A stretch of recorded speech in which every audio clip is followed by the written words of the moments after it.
빅폭탄 두 개가 빡 하고 이번에 터지다 보니까 사실은 이 지점에 대해서 조금 이게 약간 흐릿해지는 효과가 좀 생기는 것 같아요.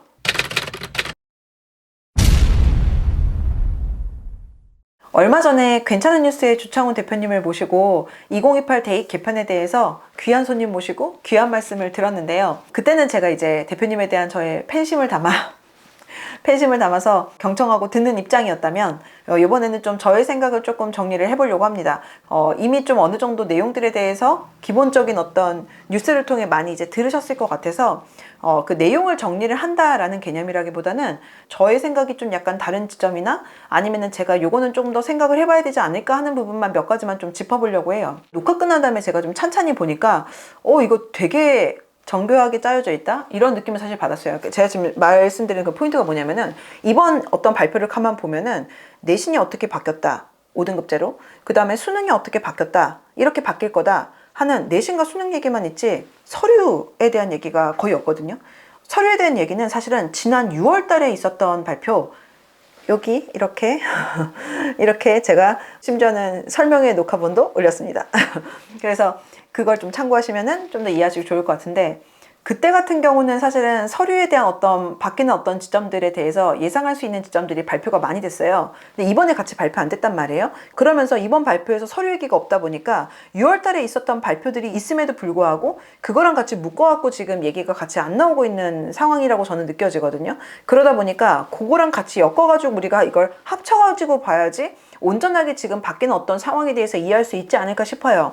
특히 내신 같은 경우에 등급이 안 나와도 사실은 표준 편차가 제공이 된다라고 하면 그러면은 내신이 갖고 있는 파워는 사실은 유지가 됐을 수도 있어요. 근데 표준 편차 제공이 이번에는 안 된단 말이에요. 무슨 말이냐면 9등급제 하에서는 사실은 정확히는 등급만 나오는 게 아니라 표준 편차를 제공을 해요. 반면에 물화생지 2 같은 과목, 이런 어떤 진로 선택 과목 같은 경우는 등급이 안 나오다 보니까, 그러니까 상대적인 위치를 알 수가 없다 보니까 과목이 훨씬 더 어려운 과목인데도 불구하고 입시에서는 그 임팩트, 파워가 좀 더 작단 말이에요. 정확히는 등급이 안 나와서가 아니라 지금 보시는 것처럼 등급과 표준 편차가 안 나오다 보니 표준 편차가 안 나오니까 이렇게 Z점수라는 거를 못 구할 수가 없어요. 이 Z점수는 어떤 의미에서 영향력이 있냐면은 Z점수를 통해서 석차 백분율을 구할 수가 있어요. 무슨 말이냐? 9등급제일 때는 1등급이 1%에서 4%까지잖아요. 그러니까 1등부터 해가지고 백분위로 상위 4%까지가 1등급이에요.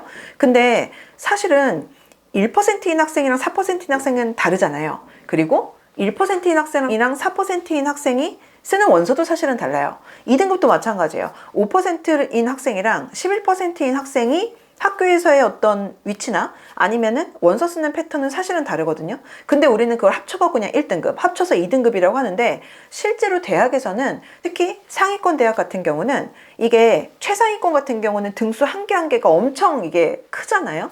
그러다 보니까 그냥 같은 등급을 다 똑같이만 취급하는 게 아니고 실제 이 학생이 1%로 1등급인지 4%로 1등급인지를 한번 이렇게 추정을 해요. 계산을 해요. 그리고 그걸 통해서 이 학생의 진짜 위치를 판단을 하거든요. 예전에 제가 그 괜찮은 뉴스에서 주창훈 대표님께서 쓰신 기사 중에 되게 이거 보면서 와, 이거 이렇게 심플하게 표현할 수도 있구나 라고 이제 좀 감탄하면서 봤던 구절이 있었는데 그게 뭐였냐면은 교과 전형은 내신을 정량평가하는 전형이고 학생부 종합 전형은 내신을 정성평가하는 전형이라고 이렇게 표현을 하시더라고요. 그래서 이렇게 심플하게 표현을 할 수 있구나 해가지고 제가 사실 되게 기억에 남아있거든요. 근데 저 사실 솔직히 저는 그걸 온전하게는 동의는 안 해요. 왜냐면은 그 뉘앙스 자체가 좀 비교과 서류나 이런 부분들이 갖고 있는 파워가 너무 이렇게 약간 적게 느껴지는 워딩이어가지고 온전하게 그 워딩에 100% 동의는 안 하는데 근데 어쨌든 굉장히 이제 학종과 그다음에 교과 전형의 성격을 되게 선명하게 잘 표현해주는 그런 어떤 문장이어가지고 제가 되게 기억에 남거든요. 예를 들어서 컴공 원서 쓴 학생 같은 경우는 전체 뭐 평균이 내신이 2.3등급이다, 2.3등급 이렇게 보는 게 아니라 이를테면 수학 성적을 훨씬 더 중요하게 생각하면서 보겠죠. 그것도 정확히는 수학 성적만 그냥 보는 것이 아니라 수학이 몇 등급 이렇게만 보는 게 아니라 그게 문 연 등급인지 문 닫은 등급인지 Z점수를 통해서 추산을 할 수가 있단 말이에요. 어느 정도 이 친구가 100분위가 얼마 정도일 것이다 라는 식으로. 그러다 보니까 우리가 우리가 등급이 같이 이렇게 묶여갖고 생각하기 마련이지만 그 안에서도 조금 더 구체적인 어떤 학생의 위치를 좀 더 디테일하게 볼 수 있는 지점이 있어요. 자, 그랬을 때 이제 문제는 이번에 바뀌는 입시 같은 경우에 보면 5등급제잖아요. 근데 이게 9등급이 만약에 5등급이 됐다 하더라도 표준편차를 제공하면 어차피 석자비 분위를 어느 정도 추정을 할 수가 있어요. 만약에 표준편차를 줬다라고 하면은 의미가 완전 달랐을 거예요. 근데 문제는 등급이 5등급으로 바뀌면서 훨씬 더 이제 구간이 널찍널찍해지고 그 상태에서 석차를 예상하기가 좀 힘든 상황이다 보니까 그러다 보니까 내신 성적이 갖고 있는 의미가 한정적일 수밖에 없는 상황인 건 거예요. 근데 물론 여기에 대해서 만약에 그때 대표님 모시고 얘기를 했을 때는 기본적으로 이제 진로 선택 과목이라든지 아니면은 왜 고등학교 때 그 원래는 전문교과라고 원래 그전 교육과정에선 전문교과라고 표현했는데 전문교과에 해당이 되는 뭐 예를 들면 고급 수학이라든지 고급 뭐 물리 뭐 이런 과목들 같은 경우까지 전부 다 싹 다 등급을 제공해 주지는 않지 않을까라고 이제 생각하면서 이제 얘기를 했는데 만약에 요번 안대로 확정이 돼서 모든 과목이 전부 다 상대평가가 만약에 된다고 한번 가정을 해볼게요. 만약에 그렇다 하더라도 저는 개인적으로 그렇다 하더라도 대학에서 내신 성적이 갖고 있는 의미를 좀 다르게 생각하게 될 것 같아요. 왜냐하면 5등급 하에서 표준 편차가 빠진 상황이기 때문에 학생이 1등급이 10%까지잖아요. 이제 1%로 1등급인 경우랑 10%로 1등급인 경우를 온전하게 등수를 추정하기가 힘든 상황이다 보니까 대학 입장에, 그러니까 이게 최상 입시에서 문제가 되는 건데 최상 입시에서 1%랑 10%는 아예 다른 대학을 가요.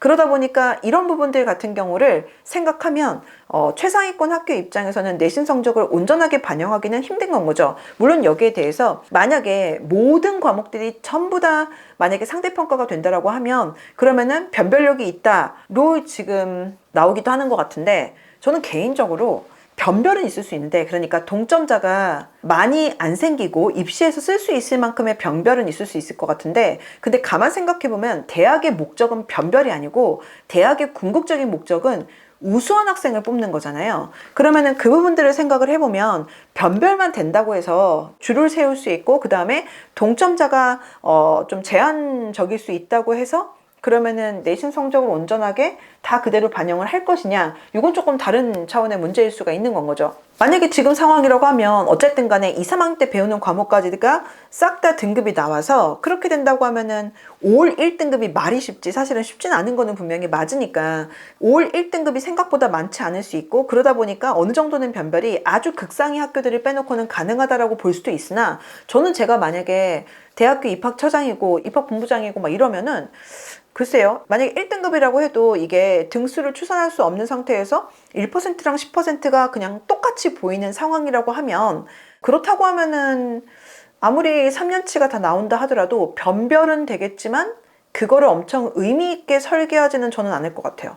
최상위 학교라고 하면. 그래서 변별 그 자체만이 목적은 아니기 때문에 그러다 보니까 표준 편차를 제공하고 안 하는지가 굉장히 사실은 이제 큰 영향을 미칠 수가 있습니다. 그러면 이렇게 내신의 영향력이 제한적이라고 했을 때 그럼 당연히 수능은 가만히 있어도 힘이 파워가 되게 입시에서 세지는 상황이 될 것이고 그 다음에 서류 같은 경우는요. 저는 사실은 서류도 못지않게 좀 더 파워풀해질 수 있는 상황이라고 생각을 하는데 우선은 6월 달에 있는 발표를 갖고 한번 생각을 해보면 6월 달에 어떤 발표들이 있었냐면 요번에도 있었던 발표였던 논서술형 평가를 훨씬 더 내신에서 강화하고 오지선다로 하는 지필고사를 최대한 빼겠다라고 발표를 했잖아요. 그거 6월 달에도 발표를 했었단 말이에요.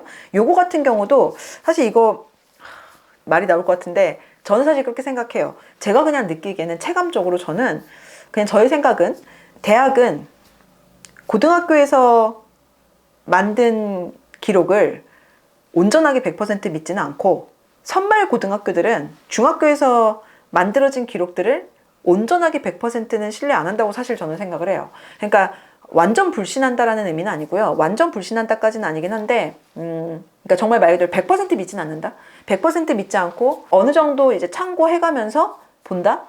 라고 사실 저는 생각을 하거든요. 그럼 그랬을 때 만약에 그렇다고 지금 그냥 전제를 깔게요. 만약에 그렇게 전제를 깐다라고 하면 만약에 오지선다를 최대한 배제를 하고 지양을 하고 논서 수령 평가 위주로 간다라는 거는 논서 수령은 어쨌든 간에 채점자의 주관이 사실은 들어갈 수 있는 부분인 거는 맞잖아요. 그러니까 논서 수령 위주의 평가가 들어간다는 것 자체가 상호 간의 신뢰가 있어야지만 사실은 원활하게 가능한 부분인데, 지금 5등급으로 등급의 어떤 구간도 훨씬 넓어졌고 표준 편차가 빠진 상태에서 채점자의 주관이 들어갈 수 있는 논서 수령 위주의 평가의 점수를 갖고 등급을 나눈다라고 하면 사실은 조금 더 그 등급에 대한 신뢰도가 조금 더 낮아질 것이다 라고 사실 저는 생각을 합니다. 말이 나올 것 같은데. 질문하는 학교 육성이라고 해서 어떤 내용이 나오냐면, 학생이 학기 초에 자기주도적으로 질문, 의문을 선정하고 교과나 창체를 활용해서 생기부에 넣는다는 거겠죠. 질문을 탐구 해결하는 과정? 어라? 이거 완전 보고서 소논문이죠. 그러니까 생기부에 지금 우리가 학생부에 들어가는 개별적인 탐구 내용이잖아요. 그거에 대해서 학교 교육 계획의 반영, 교육상에서 아예 그걸 조금 더 직접적으로 넣고, 그러면은 논서 수령 평가 확대랑 이거는 맥이 맞닿아 있죠. 그리고 학교장 상장도 수여를 한다? 저는 사실 이 부분 때문에 수상이 다시 돌아올 수도 있지 않을까라고 개인적으로는 생각을 합니다. 그리고 그 당시에 이제 IB에 대해서도 또 언급을 했었단 말이에요. IB에 대해서 한국형 IB 수업평가 모델을 단계적으로 도입한다.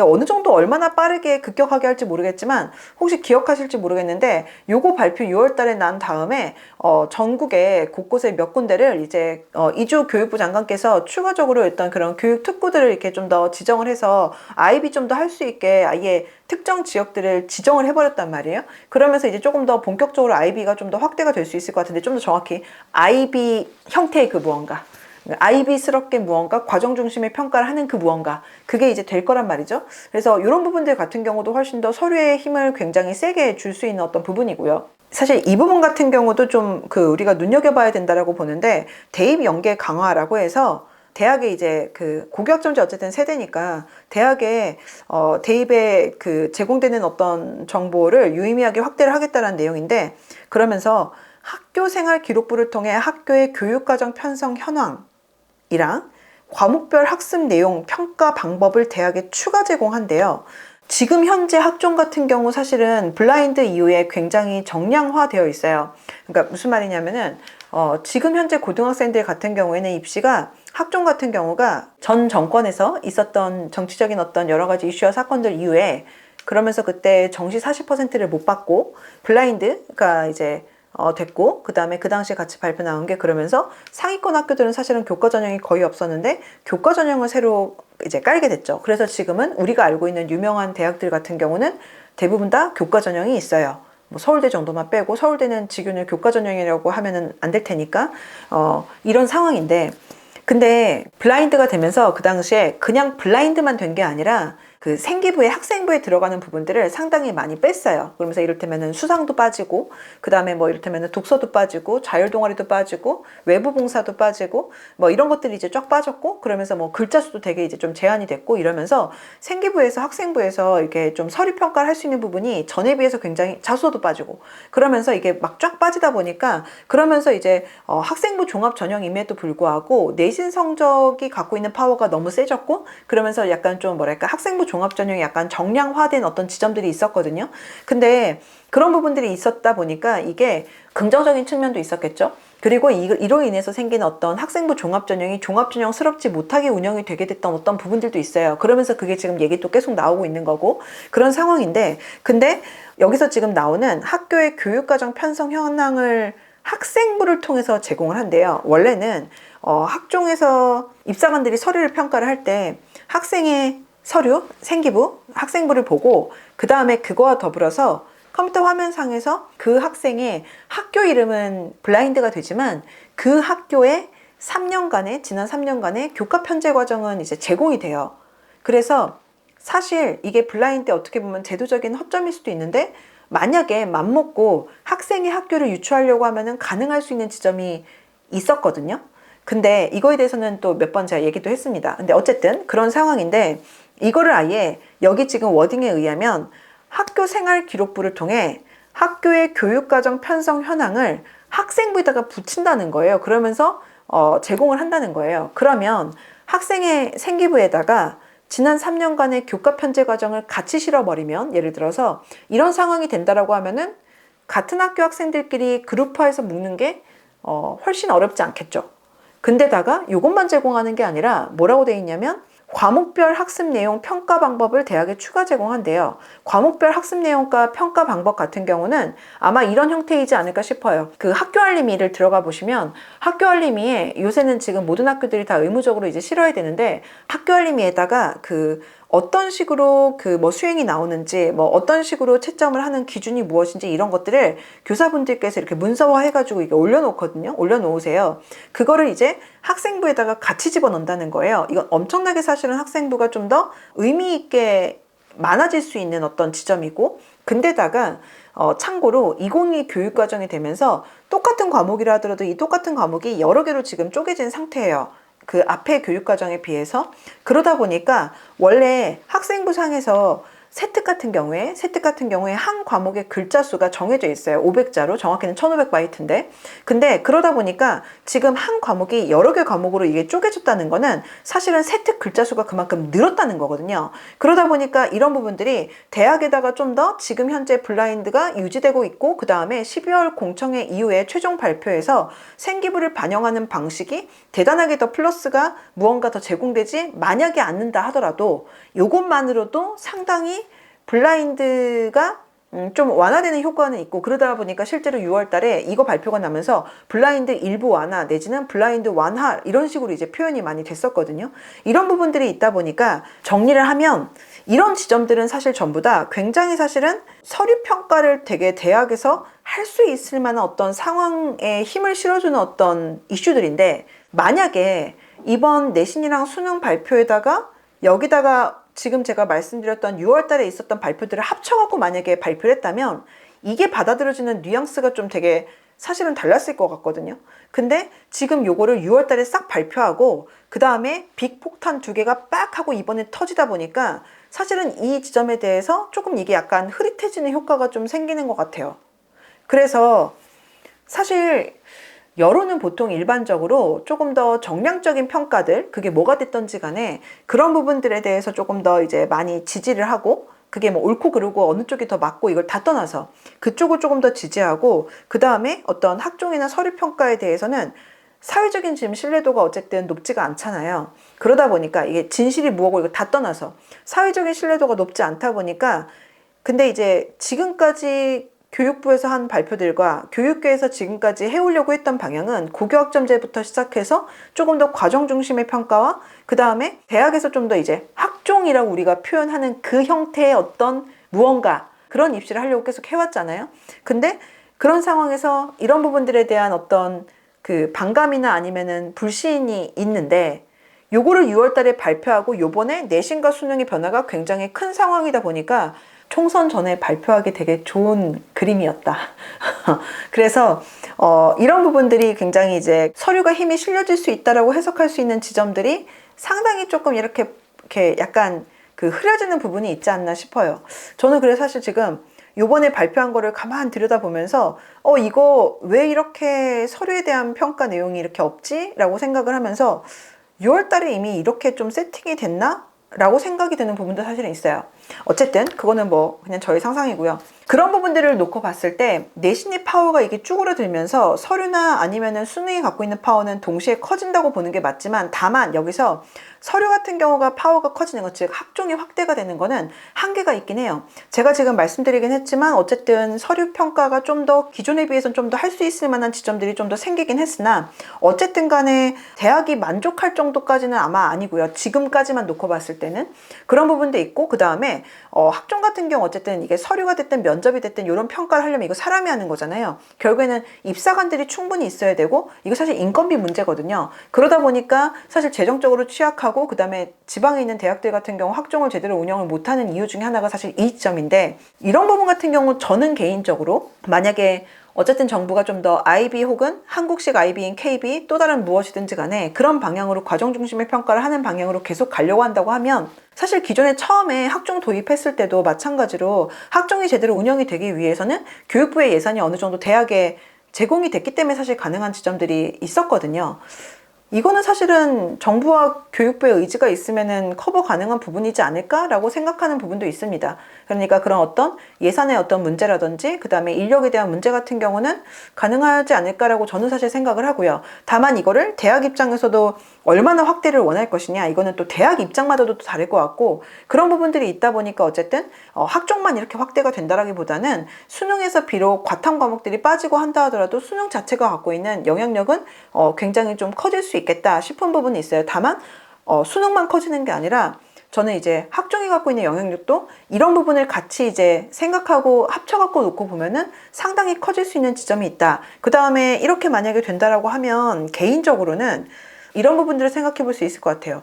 실제로 지금 우리가 알고 있는 어떤 고등학생들이 지금 치르고 있는 어떤 전형에서 학교장 추천 전형의 교과 전형의 비중이 굉장히 높단 말이에요. 근데 이 부분이 원래는 예전에는 사실은 불과 몇 년 전만 하더라도 상위권에 우리가 좋아하고 그 다음에 선망하는 대학들 같은 경우는 대부분 다 교과 전형이 없었어요. 교과 전형도 없었고 학교장 추천 전형도 없었단 말이에요. 근데 이런 어떤 전형들이 이렇게 생기게 된 게 사실은 그 전에 어떤 여러 이제 이유들에 의해서 정시 40%가 확정이 되고 그 다음에 교과 전형이 없는 학교들도 상위 16개 학교 교과 전형 전부 다 만들어라 라고 해서 교과 전형이 전부 다 만들게 되고 그 다음에 이제 블라인드까지 같이 이제 시행되게 되면서 이런 어떤 상황이 됐는데, 근데 여기서 우리가 좀 생각을 해볼 수 있는 게 예전에 그래서 이거 갖고 유튜브에 저 올린 적이 있었는데요. 블라인드 같은 경우에 블라인드 발표가 된 다음에 대학들이 교과 전형을 만들면서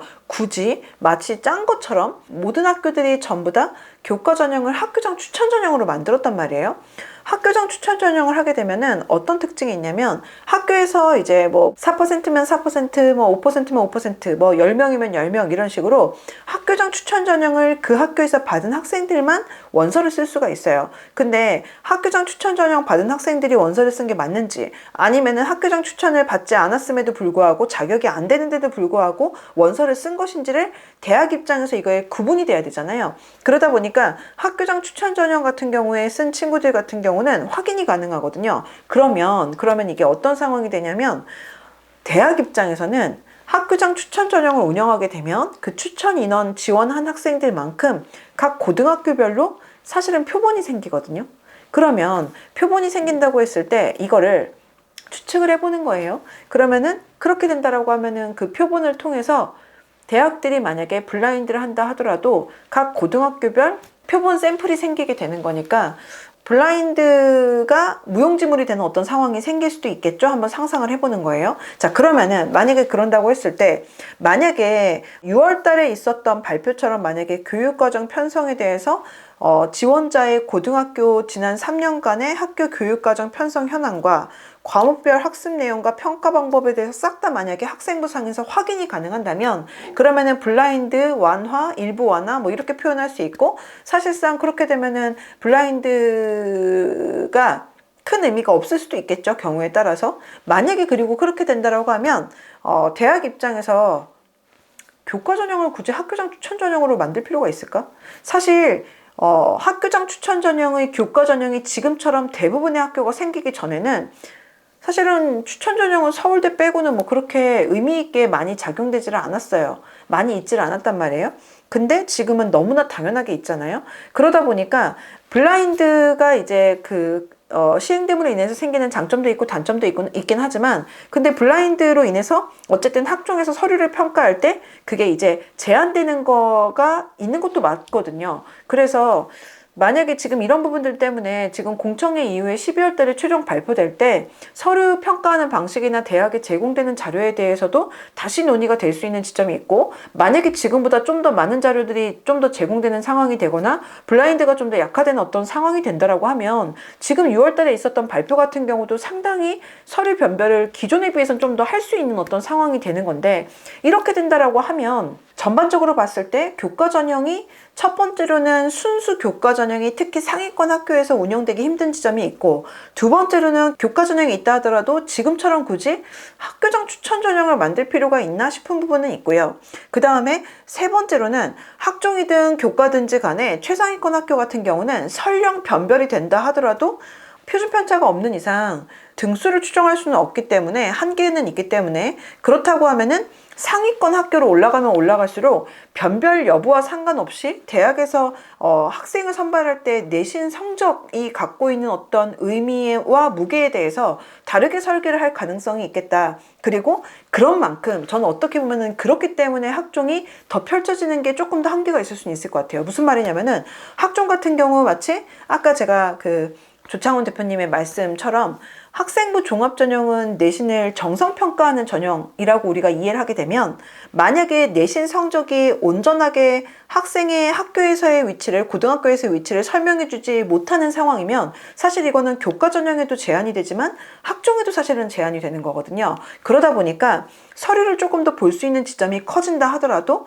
내신 성적이 학생을 통해서 이제 서류에서 평가할 수 있는 지점들이 제한된다라고 하면 이런 부분들을 생각하면은 상위권 정말 모집하고 이제 학생들을 선발할 수 있는 그런 학교들 같은 경우에는 그러면은 이제 수능이 갖고 있는 어떤 변별을 좀 같이 활용을 좀 더 지금보다 더 적극적으로 할 수 있지 않을까 싶어요. 그 다음에 만약에 교과 전형을 그러면은 상위권 학교들이 만약에 온전하게 운영을 안 하는 상황에서 예를 들면은 정시 40%를 못 박은 것처럼 교과 전형 같은 경우도 뭐 어떻게 뭐 이를테면 꼭 운영을 해라 뭐 이런 식으로 사실은 못 박을 수도 있겠죠.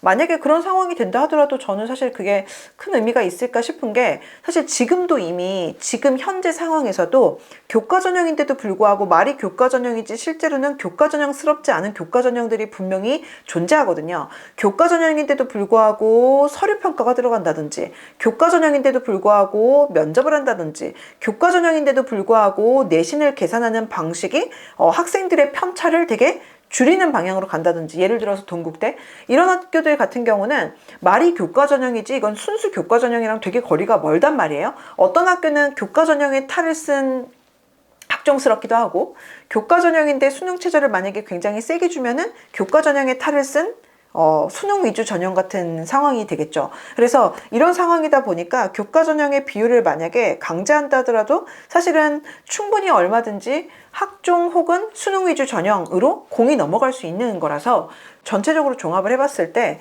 만약에 이렇게 되면 지금 이 어떤 입시 상황이 지금 현재 2022 교육과정 학생들 같은 경우에 12월까지 조금 더 기다려봐야 되는 부분은 있지만 우선은 조창훈 대표님의 말씀대로 우리가 어느 정도 예상하고 변화될 것이라고 기대할 수 있는 좀 추측할 수 있는 부분이 있고 조금 더 기다려야 될 수 있는 부분들이 이제 나눠진다고 했을 때 내신 같은 경우 어쨌든 고급 수학 같은 과목을 5등급이라 하더라도 등급을 주기는 현실적으로 좀 쉽지 않은 부분들이 있을 것이고 그 다음에 여기서 갑자기 표준 편차를 제공할 일은 없겠죠. 그러면 내신이 갖고 있는 영향력은 어쨌든 간에 쪼그라드는 거는 맞고 그 다음에 수능 같은 경우는 여기서 심화 수학이 확실하게 안착될 수 있는지 그 다음에 다른 어떤 과목들이 더 들어올 수 있는지에 따라서 사실 수능의 영향력은 달라질 수 있겠지만 지금 예상되는 바로는 어쨌든 간에 내신의 영향력이 쪼그라든 만큼 수능이 갖고 있는 입시에서 파워는 커질 것이고 그 다음에 이번 발표만 놓고 보면은 서류의 영향력이 그렇게 커진 것 같은 느낌을 줄 수는 없으나